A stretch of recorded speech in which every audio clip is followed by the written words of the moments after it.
Ladies and gentlemen, welcome back to the Shirtless Plantain Show. I'm your host, Tosin. Today we have a full cast with the Manchester United edition because Erik Hague is, But I have my boy Dharma with me and I have Tomi with me. Fellas, how y'all doing today?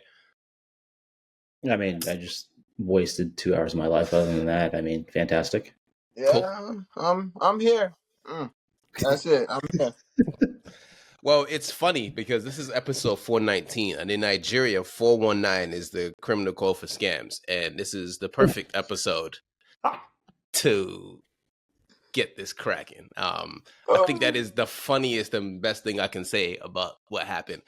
We talk about a lot today. We're going to talk about what we feel about Rashford with the abuse and everything. We're going to talk about the game that we saw today, and I mean, basically, if you listen to any Man United edition that you have in the past month, you're going to listen to the same thing. But this time, I got two people with me because we just need to talk. So first and foremost, I think for me, the first 10, 15 minutes, I knew this game was shit.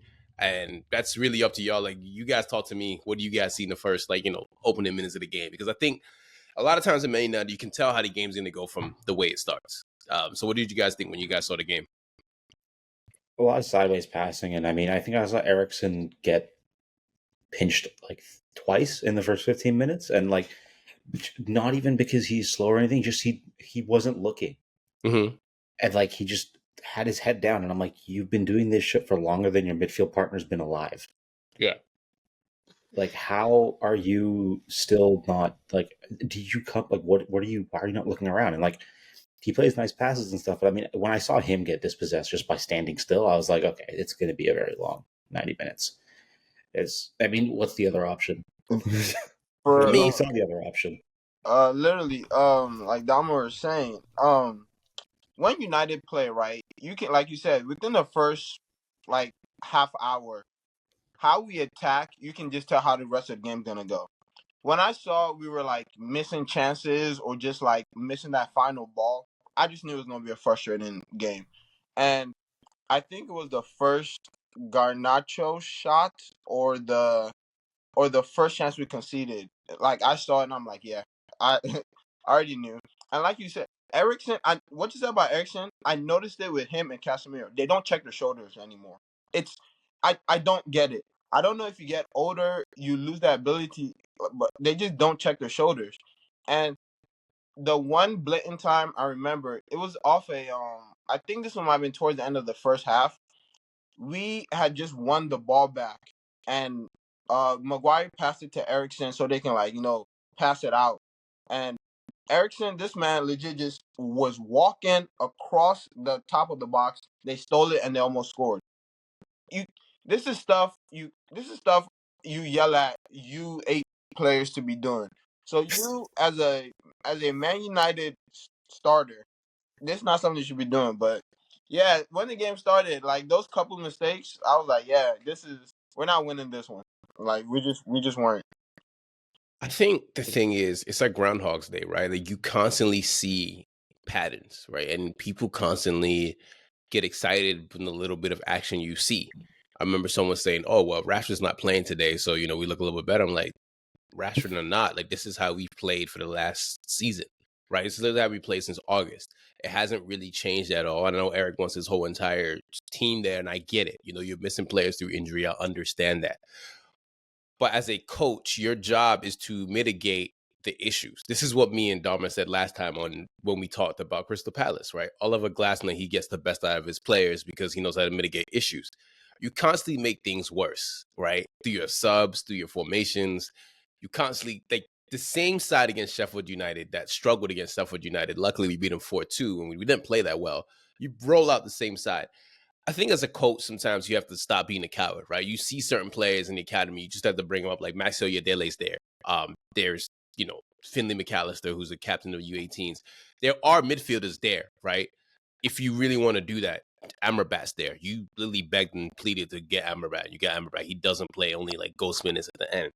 So the formation, the shape is all on you, buddy. Like, that is literally on you. And when it happens over and over and over again, it's like, this is a bad marriage, and it has to end. And luckily, unluckily for him, the next games are intense. Because you do know who we have next, right? You guys do know who we play next, right? Isn't it Newcastle?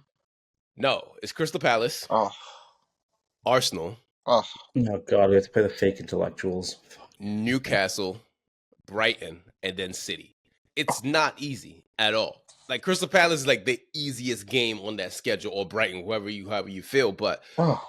if you can't dominate the team that is in 19th and 20th at home at Old Trafford, and you turn into a basketball game, there's nothing I can say or do for you, man. There's nothing about that. And the first of all, that fixture list is crazy. I didn't expect that threw me off. But yeah, like you said, remember how people remember last week, right? I missed the pod last week, but so I'm not too sure what y'all said, but I remember on the timeline people were like, "Oh, look at us. Rashford isn't here or so and so isn't here. And look at us. We're playing well. We're playing better." And I'm like, "Guys, like you said, Rashford or not, this is the 20th place team, and we still conceded 2 very stupid goals. Like those goals still happen. Like those still happened. We all saw it. And now again, we're missing Rashford for the against the 19th place team, right? And yet again we look bad. What does that tell you? It's not the players. It's the guy that's implementing the system. And like you said, he's a coward. We're gonna get to it, but the subs he made today they don't make sense. And you can almost literally tell what exactly he's gonna do. If we as fans can see it, what do you think the other team's coaches can? They can game plan for this. He's gonna bring off Mino for McTominay around the 60 something 70th minute. Then he's gonna bring off either Garnacho, either Anthony or if Rashford is on or Rasmus for Ahmad or Mount, and that's literally all he's gonna do, barring an injury. It's scripted. And if me as a fan, I can see it from all the way here in America on my TV. What do you think the coaches who are paid boatloads of money, they can see it. They can game plan for this. They know what you're gonna do. You're predictable, and it's bad football. My thing is, again, it's one of those things where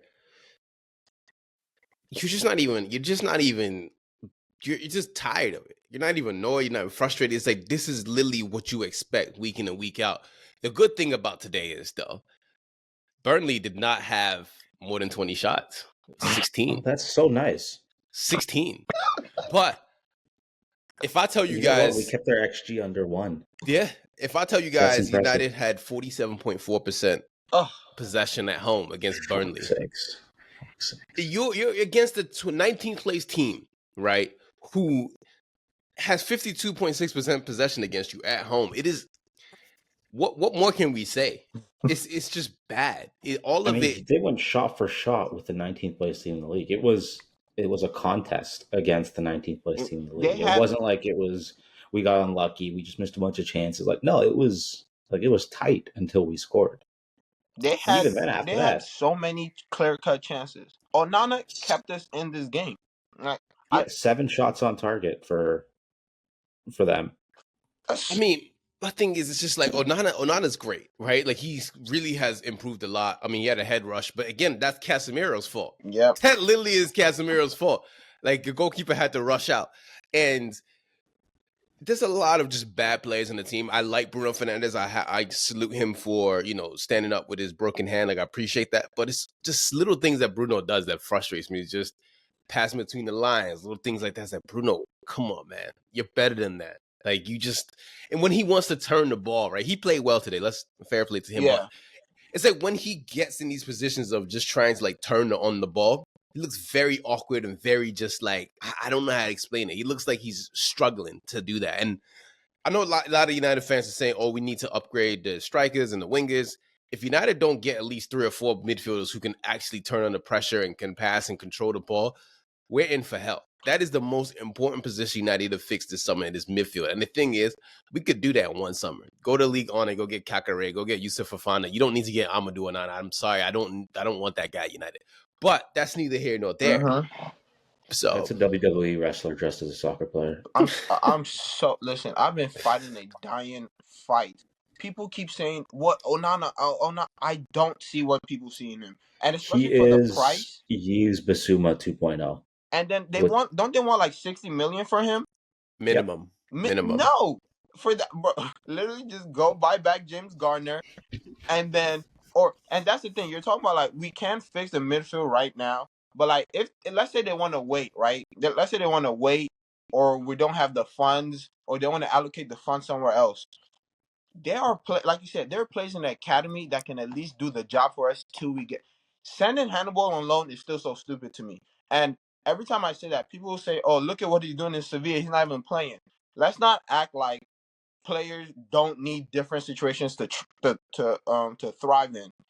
Look at when the games he played for us against was it the first game against Brighton and then the cup match against Crystal Palace.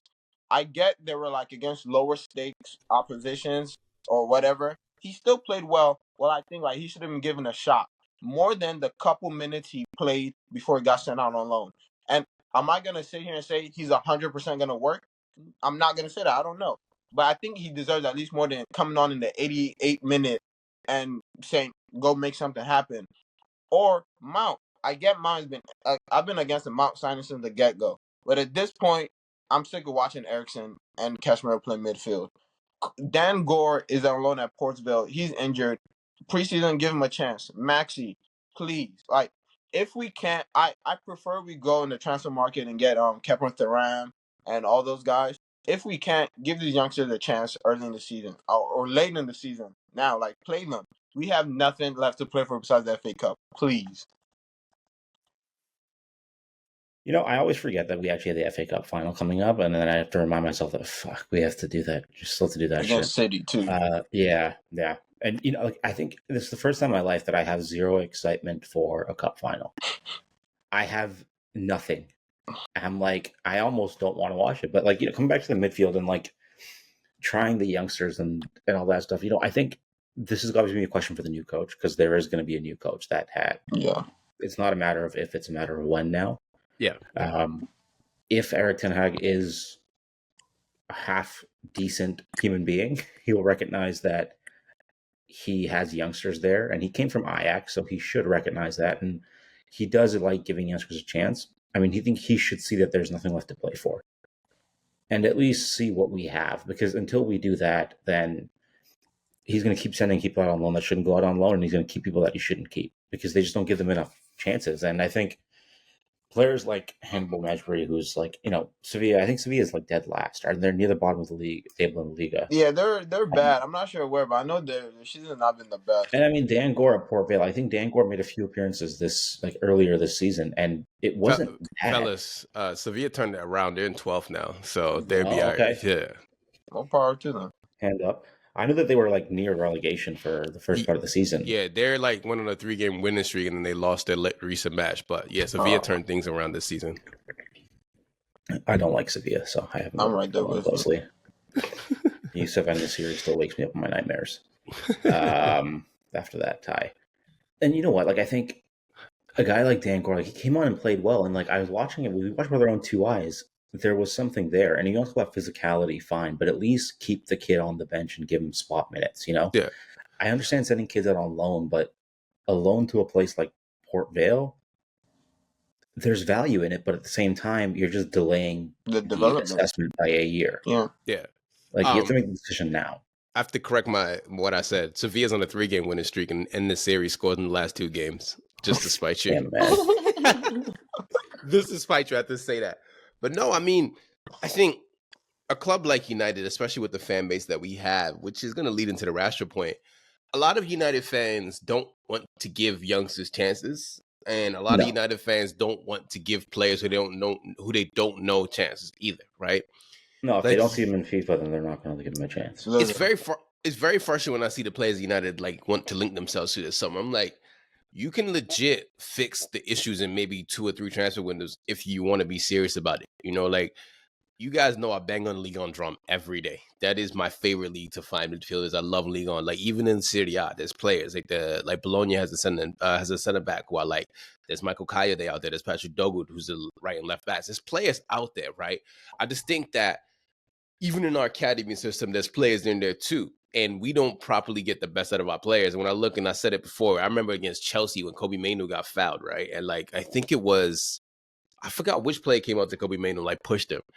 If Oh, that was, it was Gallagher. That thug. yeah, it was like I'm saying, like that's what I'm saying about how this squad is so fractured. Is like we now rely on the 19-year-old Kobe Mainoo to be our main guy. But it's like in the past, when you look at someone like Roy Keane, if you try to foul Cristiano around Roy Keane's going to fuck you up. Excuse my French.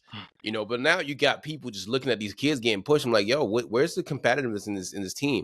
And I feel bad for a lot of these players because like they are promising. Like I know when Højlund was in Serie A, he looked like a solid like kid. And now United, he just looks frustrated. He doesn't know what he's doing. Look, he doesn't know how to play football. Right. So No. there's a lot of like going back to the drawing board that United need to do. As a fan base, as a board, as an infrastructure, everything United need to go back to the drawing board this summer and just really figure out who and what we want to be. Let's talk about Rashford quickly, because that is something that like I feel it's very important to talk about.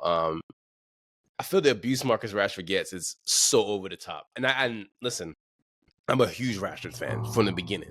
You know, I love seeing the academy play come doing like banging goals. And obviously Rashford's not in the best of form. It is what it is. Mm-hmm.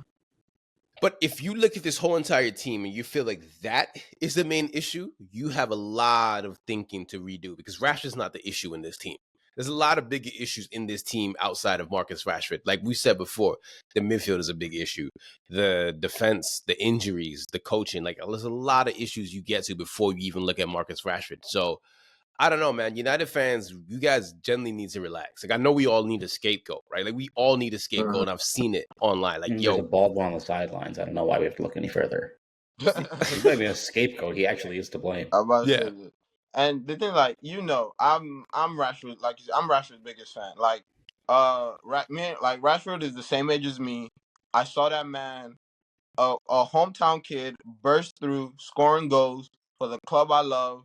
Same complexion, same age as me. I'll never turn on that guy. I love that guy. But like I said, has he had a good season? No. And like, that's fine. You know, players have bad seasons, bad patches. Even in his Players Tribune article, he said, if you're going to criticize my play on the pitch, that's fine. Do that. But when you start bringing in outside stuff, questioning my loyalty, my love, and then bringing in my family, that's where there's a problem. And that's what fans are literally doing. They're telling him, oh, suck it up. Why are you going on Twitter to say something?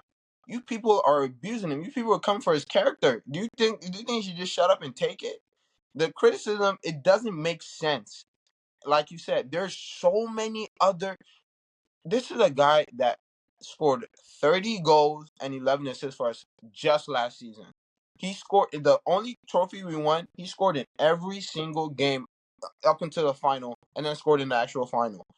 This is a man. Before Bruno came, I don't know if people remember what life was like before. It was Andreas Pereira at 10, baby. Andreas Pereira, or it was Martial and Rashford doing carry jobs. I remember that I think it was the season right before Bruno came, where Rashford finally started taking penalties and went on like a run of like 7 games with a goal, just 1-0, 2-1 wins, where it was him scoring or creating something. This is a man who, at his best, with stuff like not optimum around him, he can create magic for us. He can help us. So for you guys to think, oh, this is the first person we should sell, or this is the person we should get rid of, it does not make sense. People need to put down FIFA career mode and get realistic. Because like people say sell Rashford, I'm like, okay, we sell Rashford, right? Who are we gonna replace him with? Because realistically, we need another like right winger. Let's be honest with ourselves. Garnacho's playing there, so let's say Garnacho's our long-term right winger. Who are you gonna replace the left wing with? Then I saw some funny they'll bring shit. on them like Liao and Cavaselli. I'm like, first of all, those guys, not only are they not better than Rashford, do you have that 100 mil they're gonna ask for them? My thing is, I saw something earlier today that made me laugh. Somebody was just like, we should replace him with Jamal Musiala. I was like, you clearly don't watch football, because Musiala plays through the middle. Also, And it's Musiala, do you think Musiala's gonna want to come to this team that's not in the Champions League? Or first of all, They're about to give let's say he Musiala a does key to want the to come. fucking city. Why the hell would he come here? Literally. And also, let's say he does want to come. You think Bayern are accepting less than like 120 mil? Let's use this, guys. Let's turn it on. Last time I bought a player from Bayern was Schweinsteiger. Oh God. We Oh no, saw sorry, that I was forgot. Was it Sabitzer? yeah, No, no, Sabitzer came yeah. from. The football gods are funny though, man, because today Anthony scored and God was just like, yeah, we ain't gonna let that roll. And then Jadon Sancho scored a banger today, I and saw Leipzig scored 4 goals and they lost 4-1. So the football gods are just funny. It was just like, yo, I'm gonna give you this, but I'm also take it away. Literally. But it's just a frustrating time to be a United fan, man. I think that we are improving in certain places, right? The academy system, I feel like a lot of people don't realize how bad the academy system was before like they revamped everything. I mean, you had Darren Fletcher's kids going to Man City. You had Carrick's kids going to City. You have a lot of these guys, send their kids to City, and the academy's revamped. I think that this summer is time to really just gut the squad. We've been doing fake, rebuildings. It's time to literally just, and this is going to sound super like drastic, but you got to knock the whole house down, man. Just knock the whole foundation off and just restart. But today was just bad. And it's one of those things you could literally see it happening in real time. You could see like, yo, this is not a good game. It's not. This is not it. Like this is absolutely terrible, and I'm over it. I've been over this season since probably December. I've probably been over this like entire thing. I'm just waiting for the days just to run out. There are times you get happy with the mod goals and the things like that, but it's just when you start seeing people like, Anthony starting week in and week out, you're checked out, man. And I love Aaron Wan-Bissaka. And the thing is, I try my hardest, to be very realistic because I understand playing professional football is hard, right? It is not an easy job at all. It is, you're busting your ass week in, week out, running your lungs out. But to be fair to players like Aaron Wan-Bissaka, they're holding us back. Aaron Wan-Bissaka today, he tried to power wind up for a shot. That's actually the same animation you do in, I don't know if anybody's EAFC when you're trying to do a power shot and the guy takes long to load his back. That's exactly what he did in real life. You know what killed me? If he had ran onto the ball, he would have generated more power. Like he was running, came to a full stop and tried to power. If he just run onto that pass, like come on. Oh, but I have a question because you're talking about gutting the squad. Who are your like 3 to 5 players you like have to go? Like they have to, because it's more than 5 that need to go. But like your personal 3 or 5, both of you guys. Dom, are you gonna go first? I actually had just pulled up the squad list when you were talking about a revamp, and I was just taking a look through it, and it's shocking. I think Casemiro has probably got to go. Mm-hmm. Thank you for the sunset years. Saudi Arabia's calling your name. Anthony's got to go. I mean, how do I pick just one more? You can do 5 now. You can do 5. Okay, let's go. I think Eriksen has to go. Amrabat's going on loan, so they're not gonna make it permanent. I think for progress to happen, Scott has to go because dumbass managers will keep playing him. Yeah. And I think we need to take that option out of their hands. It's like when you have like a baby and you take like the glass shit off the cabinet, off the stuff close to the floor and put it high up. That's what you need to do, Scott McTominay. Just get him out of the way. Don't even give him the option. And then I think Dello has to, not Dello, sorry, Wan-Bissaka probably has to go. If only to prompt the search for a new one. Yeah. Like a lot of these players that I listed, I don't, with the exception of Anthony, I think is the only one that I seriously think would bring no value in any way. Mm-hmm. The rest of these guys, I can see them being valuable squad players, like being like, okay, we need depth. We're playing League One team in the FA Cup. Let's do a full rotation. I don't know if you saw Real Madrid's lineup yesterday. Yeah, I saw the full rotation. That was beautiful. That was wonderful. And now you have your 11 rested for Champions League. Yo, on Tuesday. Real Madrid literally just put on Fran Garcia, Nacho, Militao, who come back from injury, Carvajal, Kepa in goal, Modric, Tchouameni, Gula, Brahim, Ceballos, Joselu, and still won. Obviously, they brought in Vini, Camavinga, Valverde, Vasquez, and then Rudiger, but Jude didn't play, Cruz didn't play, Lunin didn't play, and like a lot of they're fully rested. And I think with United is we use these guys like a bar of soap, and they're so just tired. Like for me to answer the question as far as like who would I get rid of in this squad, I mean, obviously Casemiro and Varane, both. I love Varane, but he can't stay fit. So it's Casemiro and Varane, which I personally didn't want to sign either of them, but whatever. Yeah. Anthony and Scott, like you said, and Aaron Wan-Bissaka are my 5, but there's still at least like 5 others that I would get rid of. I'm surprised no one is saying Lindelof. What does he bring to this team? Depth. But frankly, that's it. I get that, but like the depth he brings, I'm sorry. I would rather have Mengi that we sold to Luton. I'd rather have him in that position.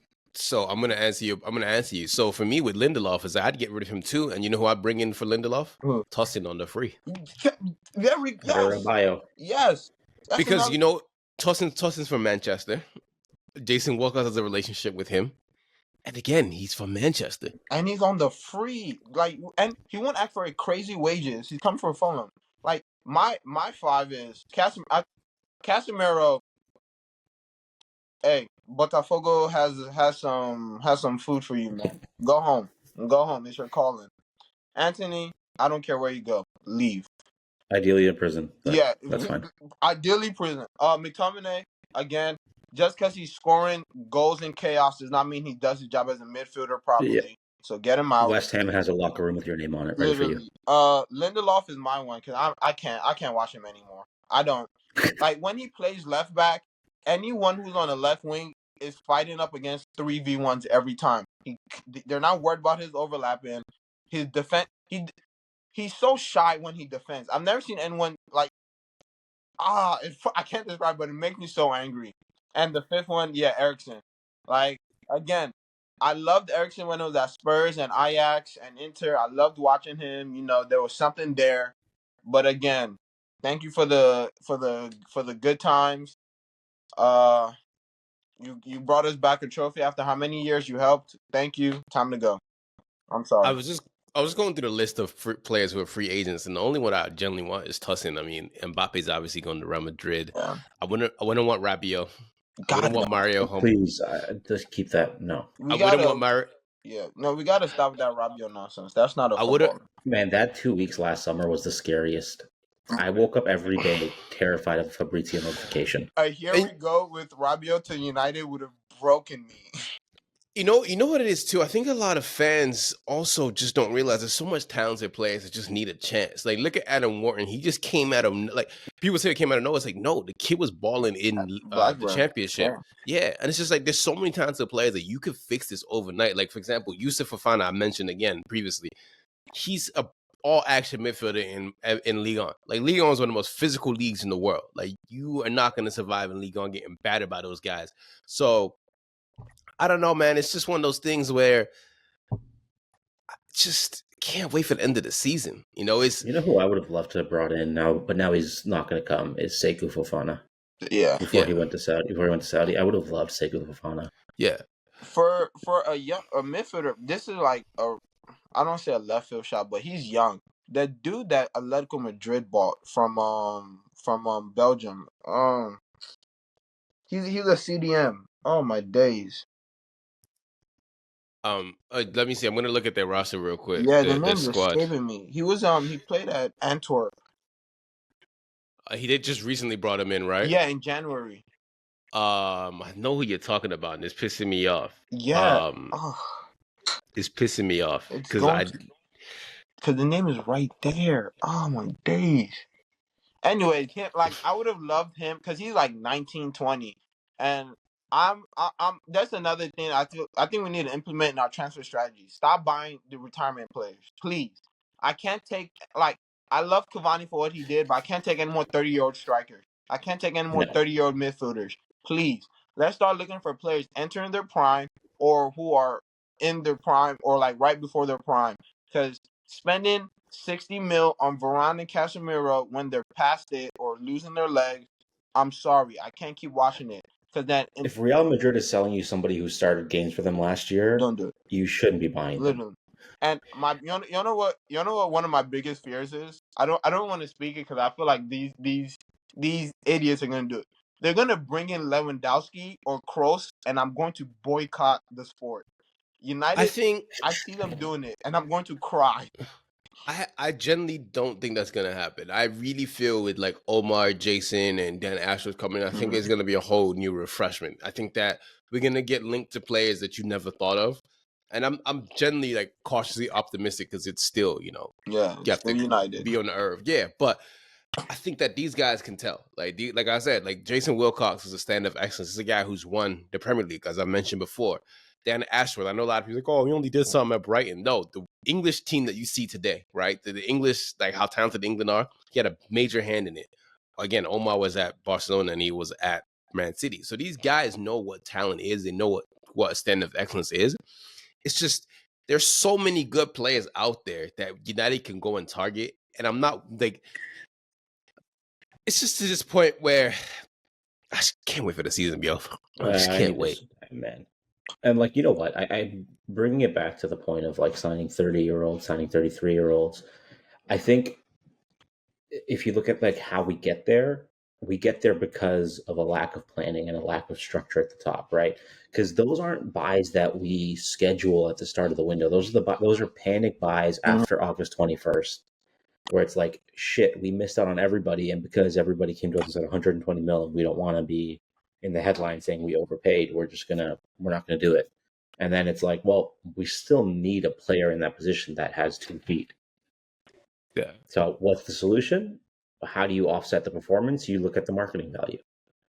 Bring in a big name, and all of a sudden it becomes easier to swallow the pill of you're signing somebody over there, over the hill.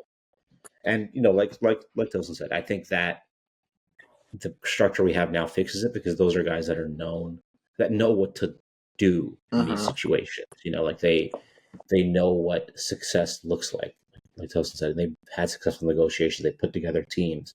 Omar has worked at Barcelona and City and worked on transfer negotiations. So I just need. Was it the FA Cup? Yeah. When is that? Oh, May what? What day? Oh, you said is it like May 25th or something like that. May 25th. May 26th to come. Yeah. I've to me the season has been over for a minute. Like I just watched this games purely out of like, let me see if Mino, Ahmad, or like one of the few players I do like on this team does something. I'm like, okay, good. Because on it, like I know again we have the FA Cup, but there's nothing left to play for here. Like we're just here, like Marshall, we're just here so we don't get fined. That's all. That's all these last couple games are. We're just here so we don't get fined, and it's frustrating. It's frustrating feeling like this so early in the season. Like you said, in December, that's how you felt like this. And I'm not gonna lie to you.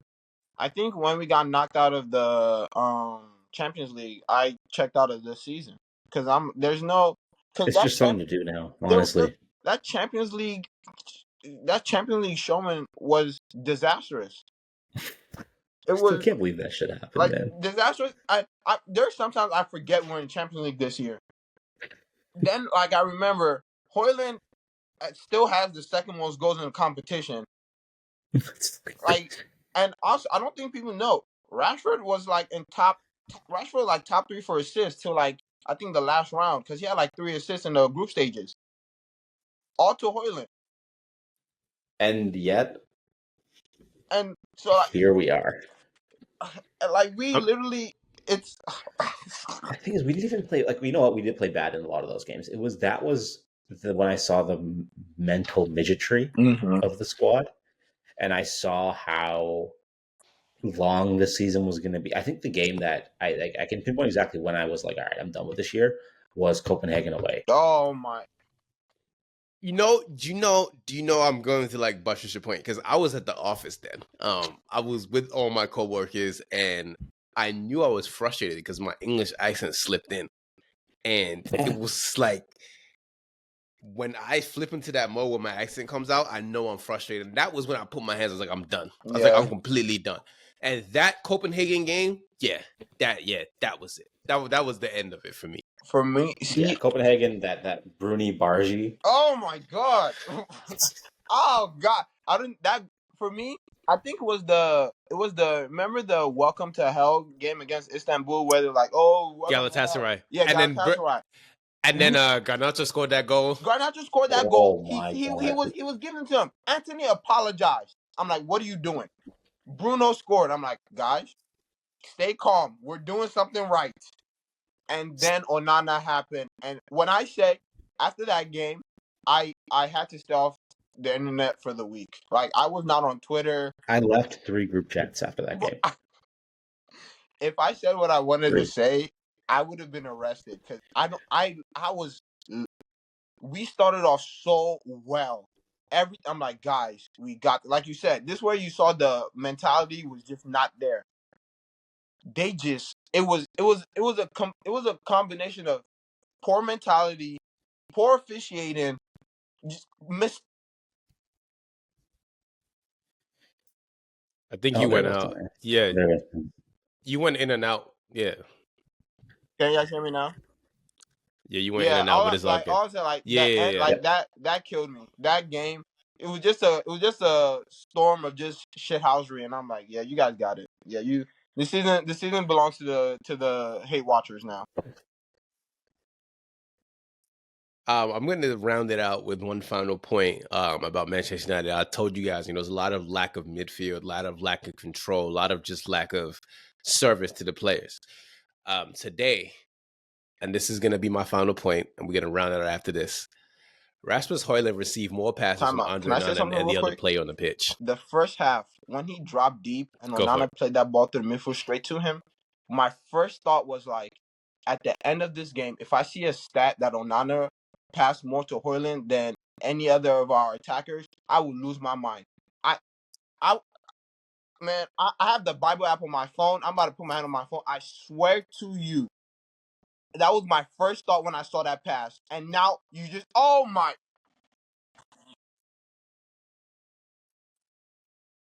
Yeah, well, Onana, our goalkeeper gave our striker the most passes. So 4 passes from Onana is the most that he received. If that doesn't tell you how badly, badly set up this team is and how badly set up this whole entire squad is, it's like a bad BBL. That's what made it a shape like. Just a bad BBL. We're out here The ass doesn't match the legs, with a and it's BBL just that bad. Zion would be proud